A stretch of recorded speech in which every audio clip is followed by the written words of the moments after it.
So here we are at 10 Downing Street, London, where we're reporting on a demonstration to support efforts to combat violence in London. And we're going to be taking our time to cover the demonstration and do some interviews with individuals who care passionately about the issue of knife crime. Hi, my name's Lee Jasper. This is Brixton, London, and you're watching Lee Jasper Drive Time.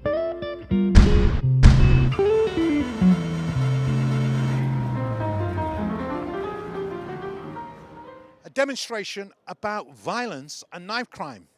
And that's where we're headed now, to talk to people who are calling on government to take more strident action in relation to keeping our young people safe. And let's say something about that by way of introduction of the issue. You see, I think there's a lot of hysteria about violence in our communities. And it's because it's black and young people involved and it's violence. It triggers the trope in mainstream media. If it bleeds, it leads. And if it's black, it's even more appealing to the racist tropes of media reporting. And so we get the situation where our deaths are sensationalized, scandalized, and politicized in order that the police can get more funding for their policing operations, the courts can get more money for prosecuting people, that we can have more money for enforcement issues. But what we don't get that early intervention money. We don't get that after-school club money. We don't get that youth club money. We don't get the kind of progressive public health announcements and policies that would absolutely make a difference. And I'm with Stephen Brown, who's part of the Stop Our Kids Being Killed on Our Streets campaign. He's been doing a lot of work behind the scenes, in front of the scenes, and all over London and the country to try and make interventions. Well, what I'm hoping to achieve today is that people say, don't march, Steph, don't do this. But Operation Shutdown is literally shut down. When we move away from here, we're going to shut down Westminster Bridge. So you know what? It's right next to Westminster. They've got to listen now. It's got to listen for the community. It's got to come out and say, you know what? Enough is enough. We've had enough on the street. As you know, it's getting worse before it gets any better. And it's about time they help us help you. Stop giving things to people that don't know what they're talking about, don't know what they're doing. Help the people who are doing the grassroots things who can help and make a change in this, because without helping the grassroots teams, you're not going to make anything any better. So you know what? Help. We don't want loads of money. This comes off our own back. This comes off our own back. Operation Shutdown come off our own back, our own money. But at the end of the day, help us help you. If you want to make a change, then we can make a change. And there's a lot of parents here whose kids have died who are out here today to show enough is enough. And the youth, let me say something to you. It's not clever carrying a knife. It's not clever at all. You're going to go to prison or you're going to be 6 foot under. And that's the bottom line. There's no other way to go. Government don't listen. The more time they have a meeting, you know what? If so many kids died in hospital, they close the hospital down and say, hey, what's happening here? They didn't even have a COBRA meeting about our kids being killed on the street. They're supposed to have a COBRA meeting straight away because there's carnage on the street. So if you don't think this is a warrants a COBRA meeting, then something's going wrong. And they have these meetings in Downing Street, over the road there. Who's on the panels? None of us are on the panels. We don't know who these people are on the panels. And every time they're having a cucumber sandwich, kids are dying. My name's Stephen Moyes. I'm just here to support the cause. I've been working with young people for 8 years, serious youth violence. What's really hurting me is the young generation are just killing each other. Do the government care? No. Do the police care? No. So people like myself... Do we care? We do. I care. I care. Truth is, there's a lot of black men out there raving, enjoying themselves, drinking champagne, buying this, buying everything, buying women, fathering other kids. But your other kids who are involved in gang culture and it's killing people and harming people, you're not doing nothing about it. I just don't know how you could live like that. Yeah, look it up. Hi, we're joined with young black woman, Nina from Forest Hill. I think we need to be a lot more active as people in the community and actually, getting involved with the youth and the young people and creating change ourselves, because I think we rely on we talk about government, we talk about the police, and there's a lot of blame, but I think it starts from home. It's more than a race issue, it's a poverty issue, it's a self-love and mental health issue, which can only be addressed if people are invested in time, energy, love, not just family members. I think people only wake up when it's their brother or their sister or their cousin or somebody close to home, but it's become ridiculous thing that's happening at the moment, and I think young people just need love. But the reality is, we're talking about young people with a severe emotional deficit in their lives, a hole in their heart that can't be filled by consumerism or money. So you're talking some incredibly insightful perspectives. Do we need to do more? Do black men need to do more? The older generation to do more? Are we responding to the crisis that we see amongst our young people? Yeah, no, we definitely do need to do more, like get active in the community. We do, like we say this over and over again about opening youth centres and stuff like that, but those things are vital. I think music's a powerful tool as well. Like, that's one thing that everybody can relate to, and it speaks to your soul and you can express yourself. A lot of the young boys do like to rap and stuff like that, but it's about speaking positivity and, you know, honesty, but without it being violent or aggressive. Yeah, immersing ourselves in those communities, creating groups, having campaigns, putting on events where it is a safe space for people to come and be free in themselves, you know, giving people something to do. Because sometimes people don't know what they're good at or what it is that they can achieve. So it's easy just to go to the street or have a fast way of making money. I'm here with Ronan from Dublin. I love an Irishman. I think it's a crazy situation for young people these days. I'm an adult, you know, you think it doesn't affect me, I don't have children, but we know this is an issue affecting young people in this city and across the country today. It's something we all need to stand up and get involved. No, we know they're not listening, you know, to come out and offer 100 million for extra policing. That isn't going to solve the problem. We need to start educating children younger. It's up for the people to stand up now. It's time for a revolution. We really need to think about who these people are that we elect into government. This is my kind of Irishman. You're watching Lee Jasper at Drive Time. Thank you, Ronan. Pleasure. Thank you. So we are here in Parliament Square. This is Lee Jasper Drive Time, and I've got not just one interview, a whole phalanx of people who are concerned about violence in our community. My nephew was murdered in Islington, Upper Street. Okay. So we're here to support his mum and everybody else that sons have been murdered. Is that Jonathan? Jonathan McPhillips And what year did he die? at 217. Was his murderer convicted? No, still not been caught. And why was that? Lack of evidence? Lack of evidence in Upper Street. CCTV was no good. Upper Street, it's like the most visible part of London in the entire universe, isn't it? Supposed to be? But they didn't have anything. No. Okay, what do you think needs to be done in terms of tackling this violence? God knows. Like, you know, people that are convicted for murder and like manslaughter, I don't think they should do like half the time for good behaviour. I think they should do like the full sentence. Right. And they do that in America. They give you more time than your lifetime can handle, 200 years.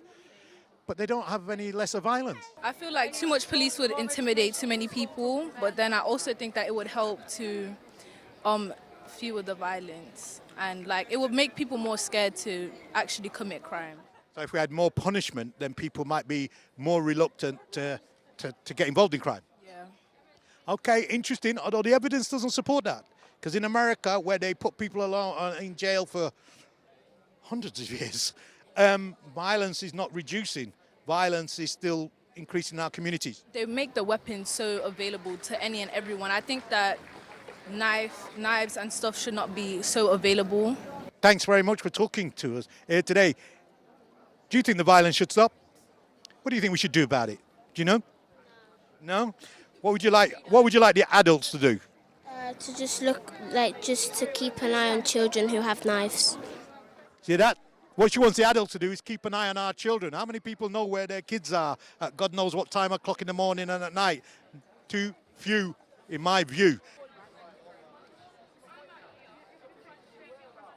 You know what? It's not just about knife crime, it's about the reasons why knife crime exists. And I think sometimes we get kind of like lost in the, I suppose, sensationalization of the knife. And we stop looking at why we actually have a problem with the knife. Because up to last count, I've never known a knife to kill anybody, right? People kill people.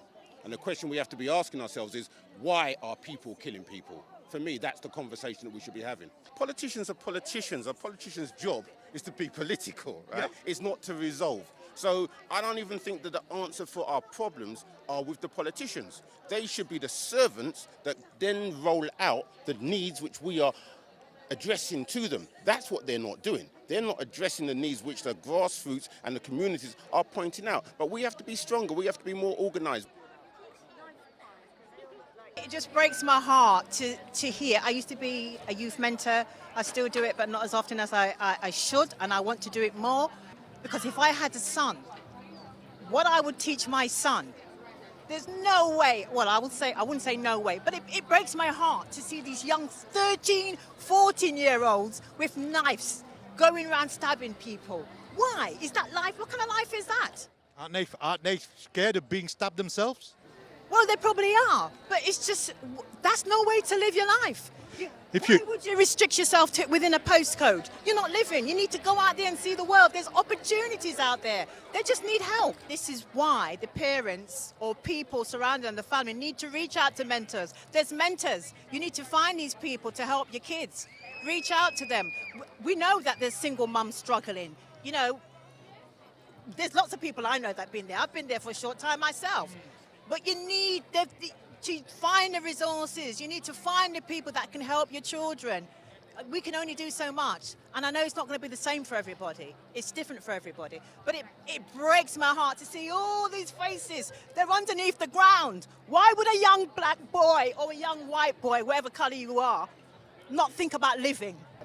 I can't even talk about it because it just breaks my heart. I know too many people this has happened to, and I have to just walk away and sing a song because it hurts. Well, there you go. That's what happens when you're traumatized by violence. It makes you incoherent with upset and sadness. It weighs heavy on your soul and heart. And I'm joined by Sean Beatty, Conservative candidate, I think, in the mayoral elections for 2020. So he's got to be a politician who's got to be thinking about these issues and thinking about what the solution is. I think there's two things. This has been a long time coming, so that's why you hear me use the term serious youth violence rather than knife crime. I think knife crime is a thing of a moment. Serious youth violence has been for a long time. Since I was a boy on road, that's the way it was going. I think the solution lays in a couple of places. Firstly, everybody knows we want to do more youth services, we want to do more for the community, but we have to be careful that we don't do nice things only, we do effective things. If you ask me, I'm very big on employment. I think the black community has a real challenge around employment. 50% of our graduates have nowhere to go after they've done all that studying. We need to fix those kind of things. That changes the way our communities look and the possibilities there. I think as well, when you're talking about the police, we need to retrain the police. Some of the way in which the police interact with us, I think we could modernise that, we could modify that. I have to believe that the police want to do the right thing. I think it's up to the community to help them to do the right thing. And also as well, I want to hear parents included in this conversation. Everybody keeps talking about getting it, what can the government do, what this, that and the other. Let's talk about parents. The biggest role model in your life has got to be a parent. The one important thing I want to say, crime is not a young people's issue. It's not a poor people's issue. Most people go to work and try to make ends meet. They're not out stabbing people, not out doing things to people. Let's talk about how hard poor people are working to do the right thing. Let's not just talk about it like they own crime. Same for young people as well. Most crime is actually perpetrated by adults. Let's get that straight. And most young people are involved in crime as a victim. What we need to do is make sure that people are safe. And there's two ways of making people safe. The first big thing for me is hope. We continually talk about knife crime, about serious youth violence, like there's nothing we can do about it, talking about it take a generation to change. No, it won't. If you say that to people on road, of course they're going to act up. We've got to make sure that young people feel like there's some future for them, that it's safe. But that also extends to the community as well. That's why you'll always hear me talk about employment. The community I came from, we want to make our own decisions. We want to be independent. We want to sponsor our own children. That means decent, long-term, high-paying employment. And that's where you'll find some of my focus. So in summary, we're here outside 10 Downing Street, the home of the Prime Minister. Here is a great demonstration around violence in our communities. And further up the road, a whole demonstration around climate change. And in some senses, they're both seeking to save lives. But in summary, in relation to the violence issue, let's be clear. It has been this government's cuts to social services, to adult education, to social care and to youth services that have left already marginalised and deprived communities even further exposed to the vulnerabilities of poverty. The issue of violence is not a race thing, it's not an ethnicity thing, it's a poverty thing. That's why Glasgow was the #1 knife crime capital in the world. That's why Liverpool has got the biggest heroin epidemic, self-abuse in the country, because people who are immersed in poverty self-harm themselves or harm other people. And so poverty is the reason why we're here today. 55% unemployment is taking place in London, and we've got young people. 1 in 2 of our young black people are unemployed. No community can withstand that level of black unemployment for that long. And we've had that level of unemployment for 20, 25 years. Black women's unemployment is rising. Child poverty is rising. We are now one of the most economically deprived ethnic groups in the country. And London, as well as having high unemployment rates, high poverty rates, is surrounded by a drugs economy. So everybody's buying their drugs in the areas where we live. If you go to Brixton, if you go to Dalston, if you go to Hackney, you're going to see violence, you're going to see drugs. And the drugs is fueling the violence, and the drug money, that's that recreational cocaine that you take for your dinner tables, is leading to black bodies on the operating table after you've gone with your 20-pound bag of recreational cocaine. So we're calling on the community to stop buying drugs in our community because you're fueling an armed industry that is killing our community. We're calling on the Prime Minister to provide employment for the 55% black youth who are unemployed currently in London on average, and that means it goes up to 70 and 80% in the distinct black areas of London. And moreover, we're calling on the community, because all the money in the world can't solve a failure for a community to take responsibility for itself. Nobody's going to grant aid your children to safety. There isn't a politician that's going to get elected that is going to solve your violence problem. The only thing that will solve your violence problem is a return to community love, community sharing, community compassion, and understanding that if we don't love our kids, if we don't cherish our children, then no amount of money from the government is going to fill a heart-shaped hole in our kids' life. This is Lee Jasper. I'm outside number 10 Downing Street. One day I'll be in there coming out to talk to you as Prime Minister. Hoyaka!